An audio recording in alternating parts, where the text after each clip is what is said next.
construirait une toute nouvelle grande cité avec des temples, des palaces, des arènes et un port d'eau profonde sur un monceau de rivages solitaires en Israël 2000 ans plus tôt. Flavius Joseph, l'historien du 1er siècle, nous dit que le roi Hérode le Grand le fit et qu'il l'a choisie car elle avait un bel emplacement et fut digne de respect.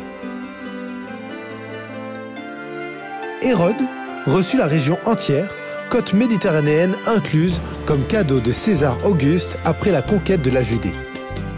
Suivant le mode typique de flatter ses supérieurs, Hérode nomma le petit village existant du nom de César, en l'honneur de César Auguste, et il le développa en une cité influente avec un port d'eau profonde, des installations récréatives, des bains, des temples et des arènes.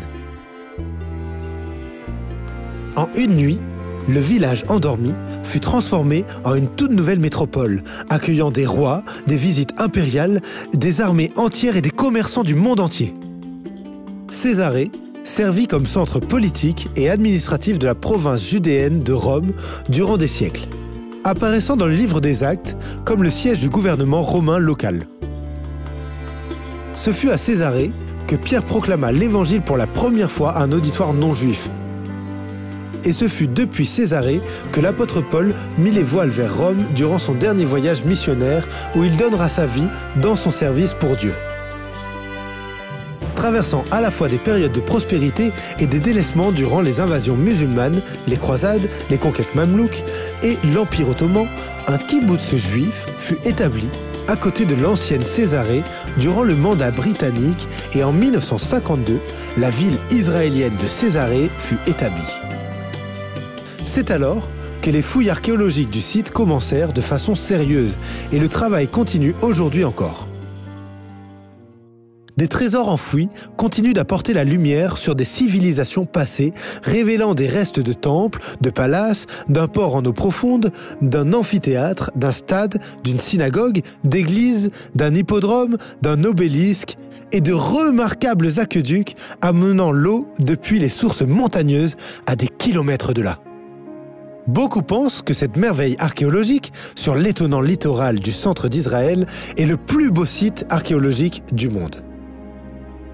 Quoi qu'il en soit, pour ceux qui aiment la parole de Dieu, Césarée reste l'endroit duquel est partie l'annonce de l'évangile vers les non-juifs. Au début, le mouvement chrétien messianique était une affaire interne au judaïsme, avec la quasi-totalité des disciples juifs, et le message fut d'abord proclamé aux juifs. Ce fut la combinaison entre l'obéissance de Pierre et la vision qu'il reçut à Jaffa, et le respect de Corneille à la visite angélique qu'il reçut dans sa maison à Césarée. Entre un juif pieux d'un côté et un officier romain de l'autre, qui amena un apôtre juif dans la maison d'un gentil impur et permit un témoignage public du plan de salut de Dieu au travers de son Messie Jésus.